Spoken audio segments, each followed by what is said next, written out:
Good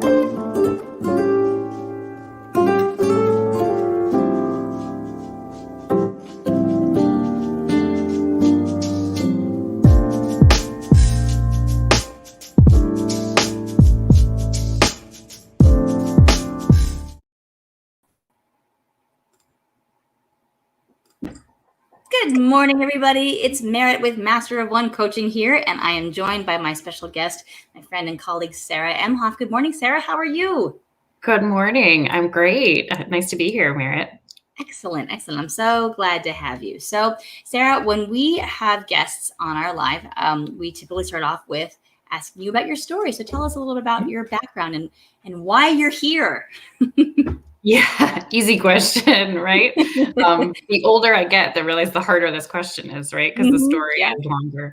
But I guess the story is I really have grown up swimming in the youth leadership development and civic engagement world. I was lucky enough as a teenager to get thrown into a diverse group of students from all over the Buffalo area, which we have connections to.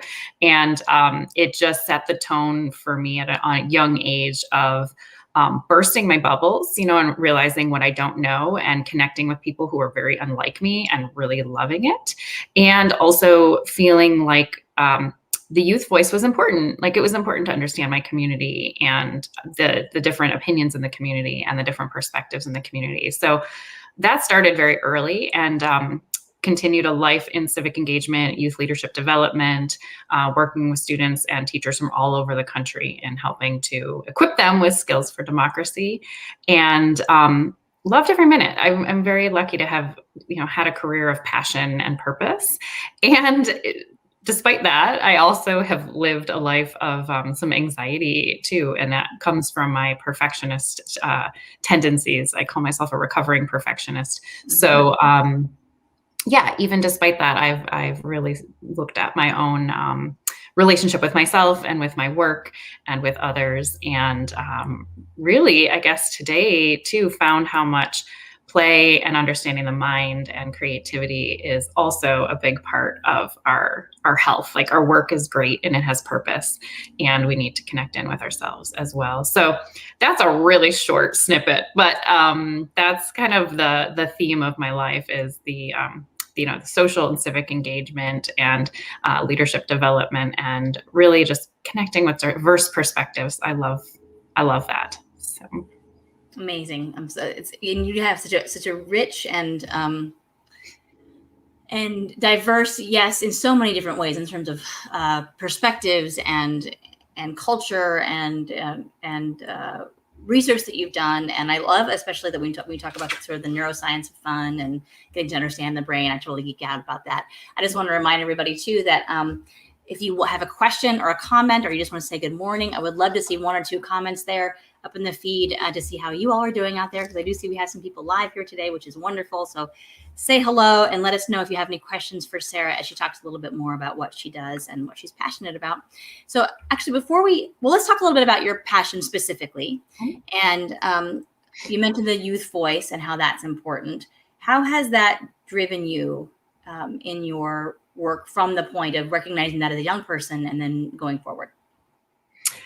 Yeah, I mean, I do. I've always had a passion for youth in general. I think, who gets to work with the future every day? There's something amazing about that.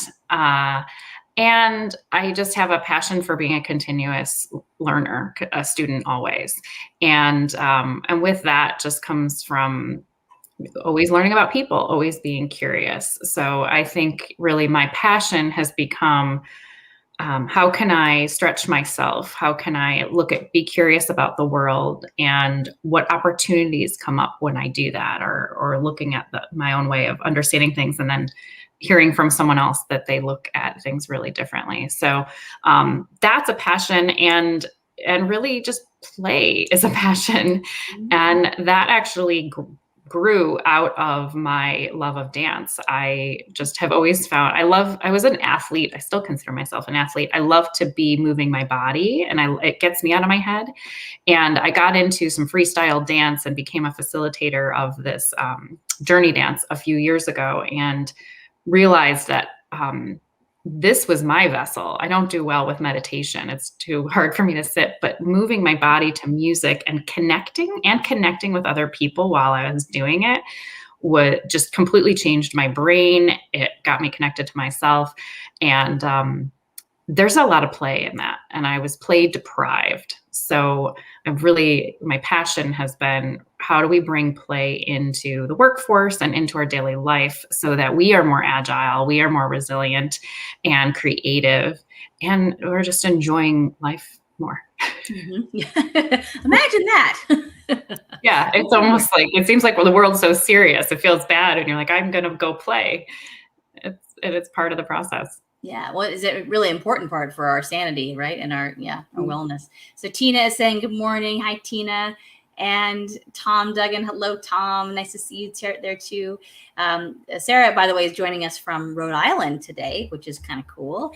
And she and I met in Western New York in Buffalo a few moons ago. And we have since both dispersed to other parts of the world or country. But so this is one of the magic of pieces of Zoom, right, to allow us to, in this interconnected world here we live in now.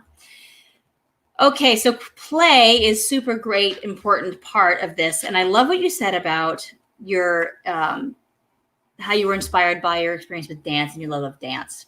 I have a theater background, and just knowing that, like, it's so, how, when we have exposure and experience and engagement with any sort of creative form, right, how that actually does it, we can integrate that into our everyday life, even if we're not an artist, right? Like, people get very worried about, I'm not an artist, so I don't want to be, categorized that way. But we all are creative inherently, right? Inherent creative beings.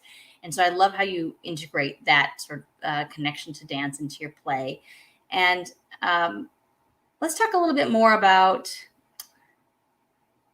let's see, I kind of want to dig into a little bit more about the social impact piece and also how it connects to play. Is that a fair segue for you?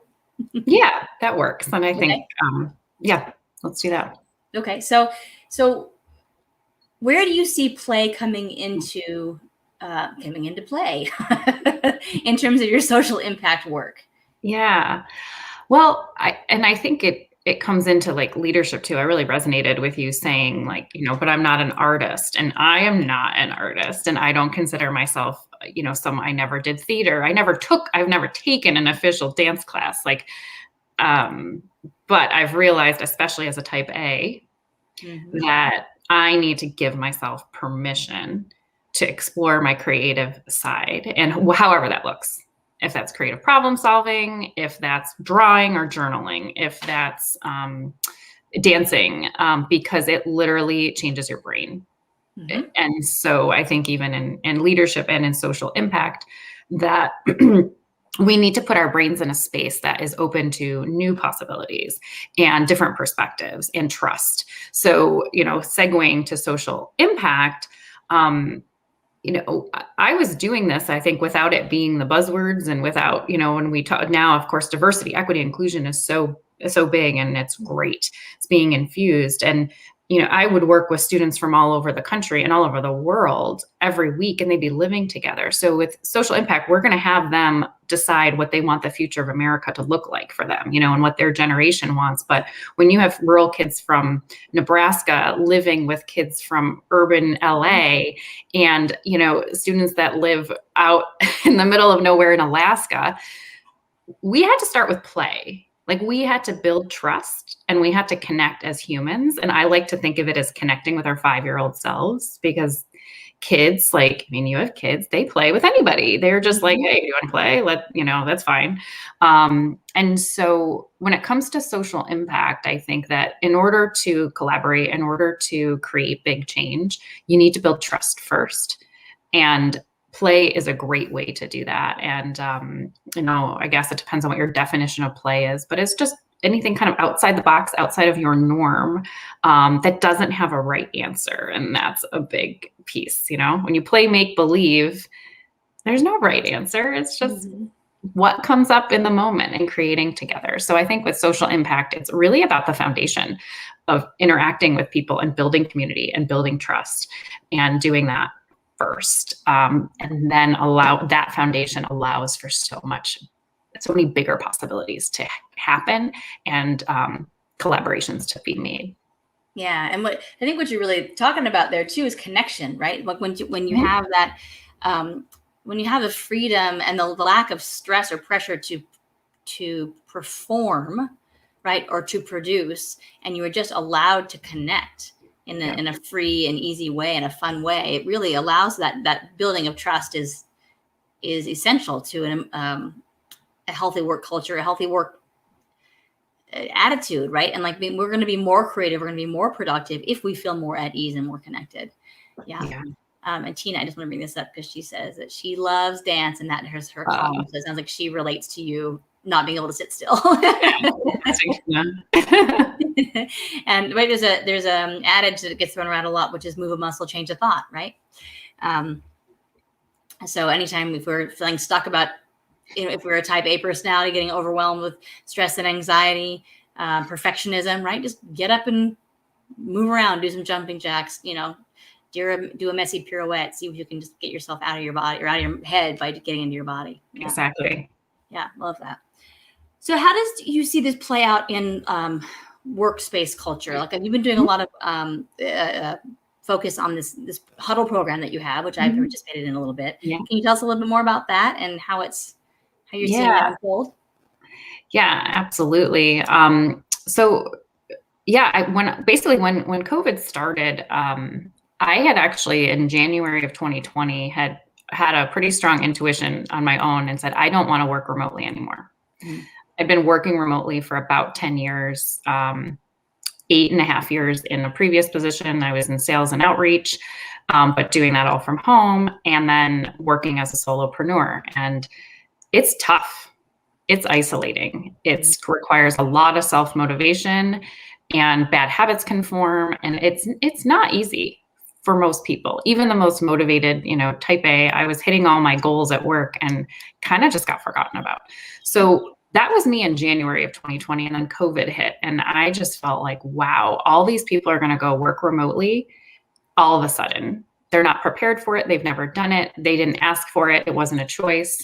And my immediate thought was, oh my gosh, they're going to feel so lonely and isolated the way I did. And I didn't want that to happen. So I started these huddles for individuals. I love connecting people. So I brought 10 strangers that I knew, 10 people I knew but didn't know each other into a Zoom room. And I thought, how can I make them friends as quickly as possible? And I created an hour-long experience of just connection and play and fun that had, a lot of my neuroscience background in it and coaching and civic piece. And I really just did it for fun, but it turned into something where they were like, this is so amazing. Like, can we do this again? And turned into, well, why don't we invite someone to come next week? And so they did. And so 10 new strangers showed up the next week and we did the same thing. And I just realized this was such a need. And then people said, well, if you can do this with 10 strangers, imagine what you can do for my organization, because we are so disconnected right now. And we need fun, but we also need some of these real conversations that you're facilitating. So that's really how it started. And that's so, just organically, something kind of came out of me that I saw a need and I wanted to provide. And then, so I've been doing those for organizations and now have created a curriculum, which is amazing. So now organizations can do these and I help teach them how to be facilitators of this. And we have huddles on overcoming burnout, integrating new hires, Zoom fatigue, connecting across differences, all these topics so that we can infuse fun and content and connection into organizations. I call it a super vitamin for their remote culture, So. That's awesome. Yeah. When I went to the huddle that I participated in, it was like an immediate connection. And part of the connection, I think, was, in that particular group that I was in, was that we all had a connection to you, in different levels. And so, and because you're who you are, you're wonderful and amazing, and we all adore you, that we were able to have that mutual understanding. So I can imagine that in a workplace culture environment too, there's already a certain sense of buy-in, that is to say, we're all in part of this community in some sense or another, right? So I'm curious about, and we didn't really talk about this ahead of time, so if you don't feel comfortable talking about it too much, that's okay. But I'm curious about the neuroscience piece of it. Do you feel comfortable jumping into that a little bit? Yeah, we can tap into that a little bit. Because I just love that you get into this. I totally geek out about it. So let's talk a little bit more about what you understand in terms of the neuroscience behind play and connection, and why you dive into that so much. Yeah. Well, and this is, I kind of joke that, like, my right brain wears left brain glasses. So it's like the creativity, my right brain has to push it through this process and ground it. And that's where the neuroscience comes in. Like, this thing that I know works for me intuitively is then grounded in science. So that's pretty neat. But I mean, it's relatively simple. And I learned through applying this to myself and with lots of clients that I work with. I work with a lot of leaders now who are basically like, I need to lighten up. That's what I need help with. I'm really successful and I don't know exactly how to lighten up. So I get it. Highly successful, always doing the right thing, lots of kudos, but you're not actually happy, and it's it's so uncomfortable now, right? Mm-hmm. So when it comes to neuroscience of play, it's really just that our brains have different parts to them, and part of our brain is there to protect us, and it's our fear center, and it's what triggers the fight or flight response, right? It triggers our stress response, and it is the oldest part of our brain. It's like the reptilian brain. We needed it when we were out hunting in the woods. Obviously, we needed to have insulin and energy to run from a bear.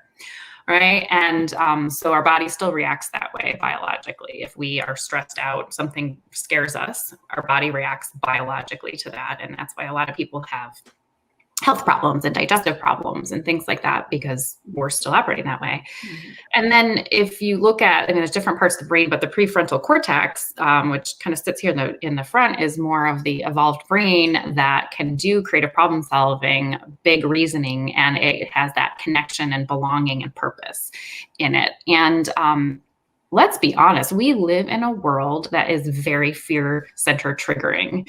We have information overload. We have, really lots of racial equity issues coming up, and it's very uncomfortable, and it's very real. Yeah. We've lived in a year of complete uncertainty. I've had people say, I'm okay with change, but I'm not okay with uncertainty. That creates fear. So right now, it's like having your right bicep muscle be really, really strong, and your left one super weak. And the left one would be your prefrontal cortex. So play is the thing. It's the workout that actually works the prefrontal cortex so that you can be more trusting. You can be more creative. You can connect to purpose and shared purpose. And that's important as human beings. If we don't feel connected to the greater humanity, it's part of our lifeblood. Like, we need to walk around this world knowing that we are connected to other human beings on just a biological level that makes us want to continue to live and continue to be in this society. And this last year, social isolation, right? We have been doing a lot less of that. So long answer, but essentially with the neuroscience, it's really about giving people opportunities to strengthen mostly their prefrontal cortex to balance out the fear center so that you can be stressed out, but you've got this other muscle that's just as strong that says, okay, we've gone through this before and we've got a creative solution to this. Or I trust that we're going to be okay because we've been through this before and we came out alive. Mm-hmm. So keep moving forward, or looking at someone and being able to feel trust instead of, that immediate response of threat that unfortunately some people walk through the world with. I don't know why. I see potential friends everywhere I go. Somehow I built that part of my prefrontal cortex. So that's it in a nutshell, is just really helping balance the brain. Yeah. Yeah. I think that is such an important point to remember. A lot of the people all the people that I work with, we always talk about that one, because I am assessed with that I work with, and we talk about the stress reaction that we all have, right? We all have different versions of it. And to remember that, first of all, it's human to have that response. And second of all, that it's not healthy to stay there, right? So we have to build new habits and new behaviors. And part of I love the creativity piece of this is if we can envision, if it hasn't happened yet, we have an experience where we feel like we can get through something, or it isn't mapping to our current circumstances, we can get creative. We can journal, we can write, we can dance, we can play through how we might come up with a new solution. And that creating the new neural pathways for us that essentially makes a neurological memory, right? Yep. To give us that trust within ourselves that we can figure it out, even if we haven't done it in real life yet, so to speak, but we have done it here. Mm-hmm. And right, so we have that trust within ourselves to be able to walk through it. Yeah, absolutely. And I think, I mean, you are a master coach, and, you know, I work with people, and with my clients, I often say, when we're going to try a new habit and try to get those neural pathways going, I always say to them, tell yourself this is just an experiment. Mm-hmm. There are going to be days that you don't want to do this. There are days that your brain's going to say, nope, this is silly. This doesn't give me a direct outcome. Or we did it for 3 days, let's give up today. And I said, just tell yourself it's an experiment, and you're going to do it for 7 days, and we can stop after 7 days if we don't like it, but do it anyway. And, that's it. Yeah. Just talking to yourself of just an experiment. We can do anything for 7 days, right? I'm writing that down. So I would love to open up the floor if anybody has any questions for Sara about the work that she does, or me, or both of us. Have any comments about thoughts or insights, reflections you have about what we're talking about today, go ahead and put those in the comments. I would love to see one or two of you pipe up today with your voice. And Sara, I would love to know a little bit more about, would you mind sharing just a little bit of your curriculum, like how you might start? Mm-hmm. Or do you want to give us like a little peek into the world of what you're doing in these huddles and how they help people? Absolutely. So, I mean, really what I'm thinking about here that keeps coming up is that another passion of mine, or what started this, was engagement. I come from an experiential education background, and there are so many webinars, and, even now you're engaging people live on this. And I know that you learn more and you retain more when you discuss and you engage and you teach others. So as a little peek into the huddle, I say that the main pillars are that it's brain-based, it is experiential. So we're going to engage, we're going to have cameras on, we're going to do stuff together, and we're going to discuss it. And it's actually measurable too. I've teamed up with 2 Days Mood. So we're measuring the impact of how people feel before and after, and the changes that are there. But introducing into it, if a company is going to use this in their company, I would have trained some of their facilitators. So maybe someone in their finance department has trained as a huddle facilitator, and they're going to bring in the overcoming burnout huddle. So they have their PowerPoint slides, and I show them how to all the Zoom bells and whistles to make it super engaging. And it really just goes through a bit of a curve. I like to say, where at the beginning, you got to build trust. So we start in with questions that are very open-ended and just give people a chance to say, like, what would make your day today? Like, let's just start with that. And then goes into some content. So it's giving people content, but through discussion. So it may have, they're all different, but there might be a music piece that's incorporated to say, okay, listen to this, and then let's discuss how that made you feel. Or we often start with an agree or disagree on a quote that has to do with the topic. And then every huddle has a engaging creative solution where people are put into groups and they have to create something together on the topic. And then at the end, there is always an action step. So what now? I mean, I have a teaching background, so you can't do a lesson without well, what now? We did all this stuff. What are we going to do now? So at the end of it, people are so connected to each other and to the content, and they're laughing and they've had fun, even though they're talking about stress or they're talking about differences. But at the end, it's like, well, what now? And then putting people in small groups to do action steps and hold each other accountable and say, well, based on what I learned today, I'm going to try that one experiment on overcoming burnout this week. And I commit to this group and I say, I am going to do that this week. So like every day I'm going to do my acknowledgement list, and the other people in the group will too. And then they leave as a little pack to say, okay, 1 week from now, we got to check in and make sure that we did our experiment. So they each have that curve to them where it's building trust at the beginning, engaging in discussion, and then giving them a chance to create and play with the content and really experience it, and then take action based on the new content that they've had. Yeah, that's such a fun way to build accountability too, right? It's like we're coming where there's a team huddle. We're going to become a team, or we already are a team. We're going to become a closer team, and we're going to hold each other accountable for our own success and for that success of the team, right? Through action and connection. Yeah. It makes perfect sense. Yeah. Well, and, as you know, too, as a coach, you really have to go through the process of helping people to step back, right? Step back from the day-to-day and the nitty-gritty of like, oh, there's going to be another finance meeting and it's going to look like this and we're going to have spreadsheets. It's like having people step back from life and then be able to say yes to self. I mean, it's from coaching, like getting people into a space where they're like, I feel empowered. I feel inspired. I want to do something different today. That doesn't just happen. Right. There's an environment that needs to be created for people to step into that. And especially when you're working from home. Like you're by yourself, ruminating with yourself all the time. So this provides that connection and that inspiration so that people are ready to change. And so many people, I think organizations now, there's been so much change in the last year, and giving people a safe space and an inspiring space to embrace change as opposed to just being told, guess what, change is coming down the pike, get ready. Yeah, that engagement and connection is so critical for so many reasons. I mean, I have a client that I've been talking to, and he's talking about how his staff is, they're all kind of in transition and they're not really sure what they're going to do next. And he's like, when we get on a meeting and it's really great, and then I don't really hear from them for the rest of the day. And I don't know, they're going back and sitting and watching TV in their underwear. Like, is that what's happening? It's hard to tell.